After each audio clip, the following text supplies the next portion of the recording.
Well, that has never happened before. I guess we could say Charlie broke the internet one more time. 150,000 of you guys were watching, and the system just sort of crashed.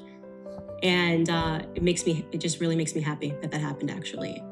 It was already very difficult for me to do this for a lot of reasons, but I knew it was important because I didn't want the last thing that people had in their minds about Charlie to be the moment he lost his life. That was what was especially hard because he's just had so many amazing moments throughout his career. And as I was saying, I was having this discussion with George this morning, obviously through a lot of tears, about not wanting Charlie's caricature to survive when the actual Charlie Kirk individual, who Charlie Kirk actually is so much more important. The caricature, the cartoon, is that Charlie is this young, smart guy, made a career out of debating college kids, decided not to go to college, started Turning Point USA. And I think a lot of people thought that Charlie must take himself a bit too seriously. And I want you guys to know that that could not be further from the truth. Charlie and me were always laughing.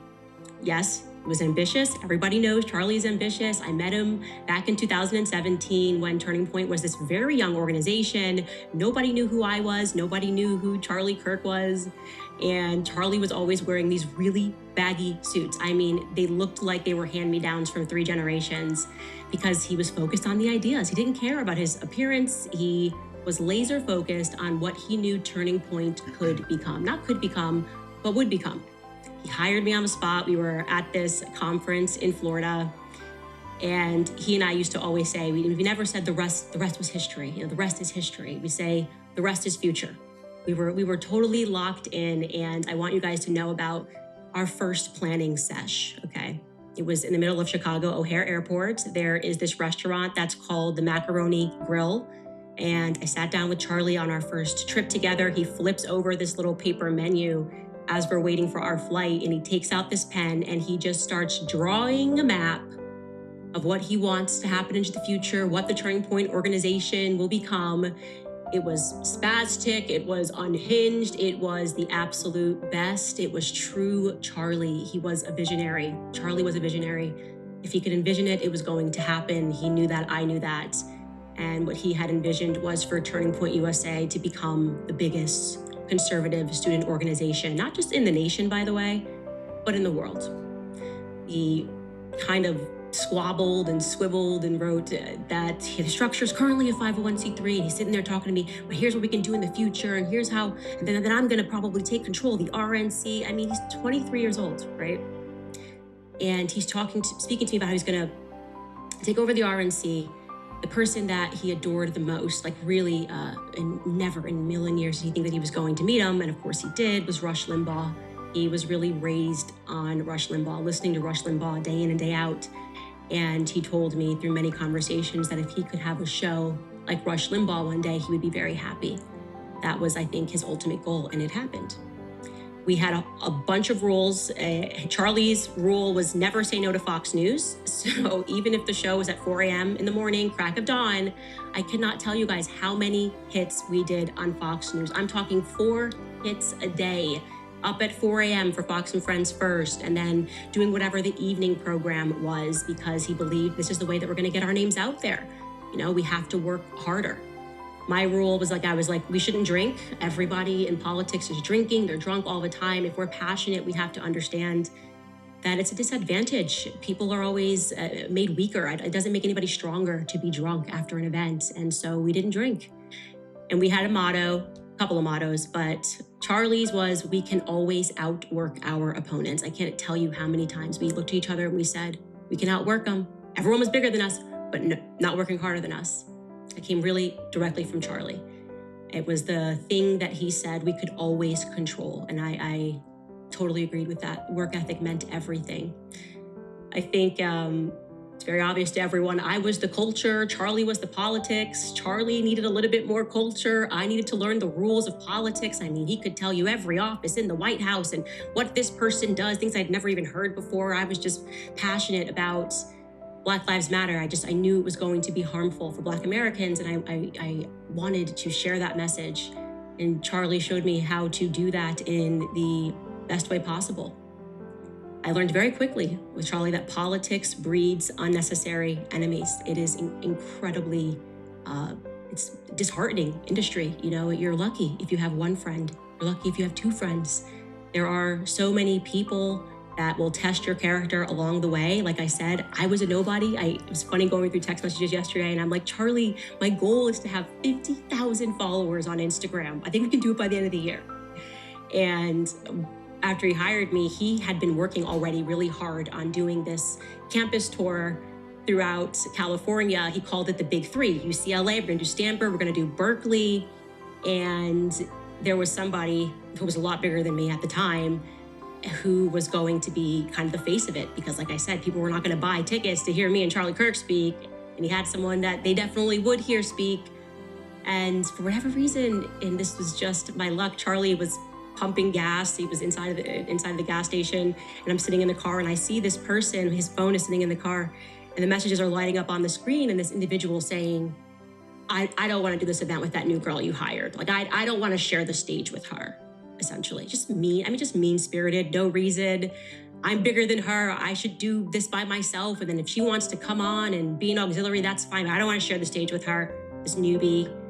I remember Charlie gets in the car, and he looks at the message, and he looks at me. He knows I've looked at the message. I saw it. I'm like, Charlie, I said, I have no idea like where this is going. Obviously, I understand that the sensible you doesn't want to lose this person on the ticket, that this means a lot to you and you've worked hard on it, but you're gonna have to learn that you have to make the right decision and not the easy decision. And this is only gonna work if we keep making the right decisions, you know?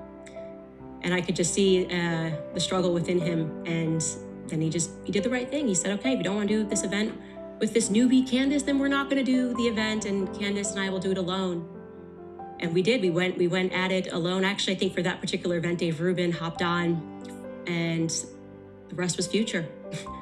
For 2 years straight, Charlie and I flew around the world together on very little sleep. We were always exhausted. I'm not kidding. We took hundreds of flights together. We slept in the crappiest hotel rooms. I mean, walls so paper thin. You just hear everything. And when you're in that capacity with someone 2 years straight, just traveling nonstop, you really get to know them. You really see them in every condition. You start bickering like an old married couple. And Charlie, this is not how you pack a suitcase, I say to him. Charlie, you can't just like put your dirty running shoes on top of your clean shirts, okay? You just can't do that. Charlie, you need to eat something, okay? You're running on fumes, you gotta eat something. And this is not a full meal. Back, forth. Charlie, you gotta buy yourself some suits that fit. That conversation, I was like, Charlie, okay, I get it. You're like boy wonder, you gotta buy some suits that fit.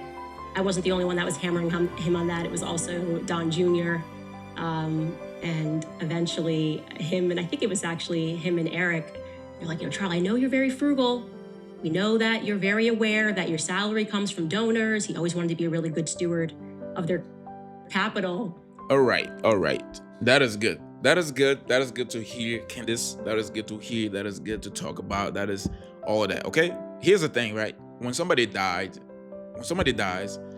people intend not to speak bad things about that person. People intend to only say good things, as if that person only was doing good things. They say, oh, he's in heaven right now. He's in that. Are you sure? And then also Candace she's talking about all this, but she's not telling us what we really need to hear. Like we want to hear this, but we also want to hear the part where you guys are sellout. We want to hear that too. You cannot see somebody that, I said this in my other videos before, I'm gonna keep saying it. You cannot see somebody that claims God, Christianity, and be deep into politics. Those two, they do not go together. If you see somebody that's deep into politics, that's like somebody that person is literally serving the devil. And you cannot serve our Heavenly Father and the devil at the same time. If it ain't so, say it ain't so, man. There's no politician out here that serve our Heavenly Father. There's none. There's zero. I'm gonna keep saying this. There's zero. Do not tell me that, oh yeah, I love JESUS. First of all, the JESUS is garbage. Okay, it's garbage. to begin with. And you saying that does not, just because you say it does not mean it actually is a fact. You will recognize them by the fruit. Beware of false teachers that come to you like wolf in sheep clothing. You get what I'm saying? That's just what it is, man. Candace Owens said it herself. She's a Mason. And then even if she did not say it, we can tell. We know. It's just a fact. Same thing with Charlie Kirk. It's just a fact. So people out here, like, come on, man. Come on. What do you guys think about this, man? Comment, like, subscribe. Comment below what you think about this. And agree or disagree, it's just a fact. You cannot change the fact. You cannot argue the truth. You cannot argue the truth. You get what I'm saying? And then everybody will get what they deserve. Okay? You reap what you sow. You reap what you sow. It's just a fact. It is just a fact. You spend your whole life sowing politics. When you die, you're gonna reap politics. You spend your whole life preaching the Torah, the truth, helping the people to find their way to the truth, their way to life, helping the people to get on that road to life, that narrow road to life. Then when you die, you're gonna go where people that preach the truth, people that gave their life to YAHUSHA HaMashiach, you're gonna go there. That's where you're gonna go. You're gonna go where the people go. Those kind of people go. You spend your whole life, you do diabolical things, you die. You going where people that do diabolical things will go. It doesn't lie. It doesn't matter how much of good things people talk about you when you're already dead. If you spend your whole life doing diabolical things, you chose to go to hell. That's it. You're a demon. If it ain't so, say it ain't so, man. I'm gonna catch you guys next time. Like, subscribe, share. Make sure to get yourself decipher. Read this. Follow this. Do not follow me. Follow the word. Follow what Heavenly Father. Follow the Messiah, Yahushua HaMashiach. Follow him. Do not follow me. Do not follow anybody else. Do not follow your demonic pastor, your diabolical pastors. Follow the word. The truth. Okay? Not the JESUS garbage. The truth. Christianity is satanic. I say, you already know this, man. You already know this. You're just pretending not to know. I'm out, you sir.